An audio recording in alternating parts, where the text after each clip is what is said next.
भक्तों, आज हम आपको राधा कुंड स्नान साल 2024 में कब है? इसके करने से क्या होता है, इसका क्या महत्व है, श्री राधा कुंड स्नान की कहानी और इनकी पौराणिक मान्यता के बारे में बताएंगे, जो सुनकर आप आश्चर्यचकित हो जाएंगे। तो चलिए वीडियो शुरू करते हैं। पौराणिक मान्यता अनुसार अहोई अष्टमी के दिन प्रत्येक वर्ष गोवर्धन में स्थित श्री राधा कुंड में पति एवं पत्नी दोनों ही निर्जल व्रत रखकर मध्य रात्रि में राधा कुंड में डुबकी लगाते हैं। ऐसा करने से उन दंपत्ति के घर में बच्चों की किलकारियां जल्द ही गूंज उठती हैं और संतान संबंधी मनोकामना पूर्ण होती है। यह प्रथा द्वापर युग से चली आ रही है। तो आइए जानते हैं साल 2024 में राधा कुंड स्नान कब है। स्नान का शुभ मुहूर्त, निशीत काल मुहूर्त, अष्टमी तिथि कब शुरू कब समाप्त, राधा कुंड स्नान की पौराणिक मान्यताएं। मगर उससे पहले वीडियो को लाइक कर दें और अगर मेरे चैनल पर नए आए तो चैनल को सब्सक्राइब कर दें। तो चलिए वीडियो शुरू करते हैं। साल 2024 में राधा कुंड स्नान 24 अक्टूबर 2024 दिन बृहस्पतिवार को है। राधा कुंड अर्धरात्रि निशीत स्नान मुहूर्त रहेगा 24 अक्टूबर को रात्रि 11:38 से 25 अक्टूबर की सुबह 12:29 पर। कुल अवधि 51 मिनट की रहेगी। अहोई अष्टमी का व्रत 24 अक्टूबर को ही किया जाएगा।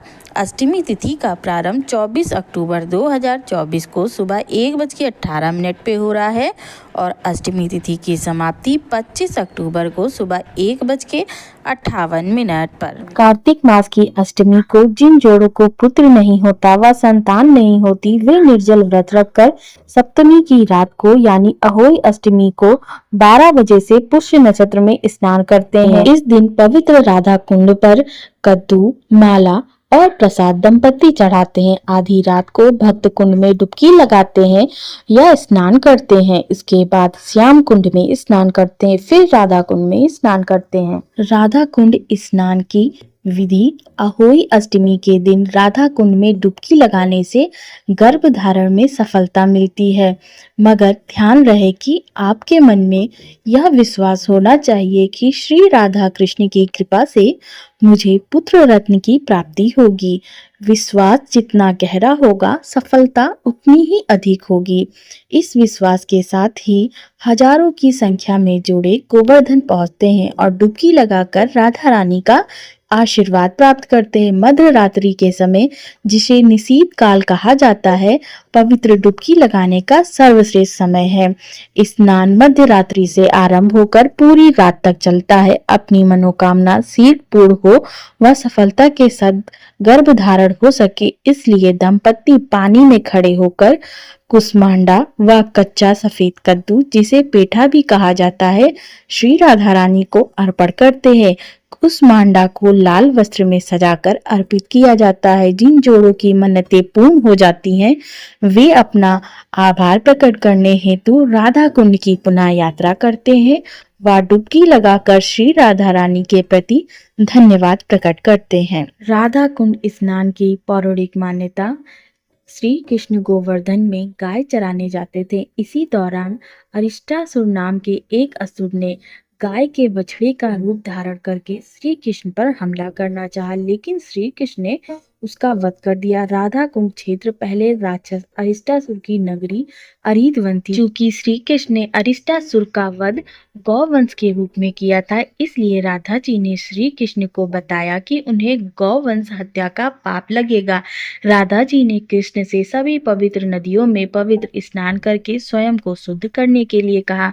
श्री राधा रानी को प्रसन्न करने के लिए भगवान कृष्ण ने सभी पवित्र स्थानों का जल एक स्थान पर एकत्र किया। कृष्ण ने अपने चरण कमलों को जमीन पर मारा, जिससे सभी अलौकिक और पवित्र नदियों का पानी उस स्थान पर जमा हो गया और उसी समय से इस स्थान को श्याम कुंड के नाम से जाना जाता है। यह देख राधा रानी ने अपनी चूड़ियों से जमीन खोदी और श्याम कुंड के पास एक और तालाब बनाया। सभी पवित्र जल निकायों ने राधा जी से बनाए गए कुंड में प्रवेश करने का अनुरोध किया, इसलिए इस तरह बनाया गया राधा कुंड के तट पर राधा रानी के 8 प्रमुख मित्रों के नाम पर कुल 8 कुंज भी हैं। एक और पौराणिक मान्यता के अनुसार ब्रह्म पुराण व गर्ग संहिता में गिरिराज खंड के अनुसार महाराज के बाद श्री कृष्ण ने राधा जी की इच्छा अनुसार उन्हें वरदान दिया था कि जो भी दंपति राधा कुंड में इस विशेष दिन पर स्नान करेगा उसे पुत्र रत्न की प्राप्ति होगी। कहते हैं श्री कृष्ण और राधा ने स्नान करने के बाद महारास रचाया था। ऐसा माना जाता है कि आज भी कार्तिक मास के पुष्य नक्षत्र में भगवान श्री कृष्ण रात्रि 12 बजे तक राधा जी और उनकी 8 सखियों के साथ महारास रचाते हैं।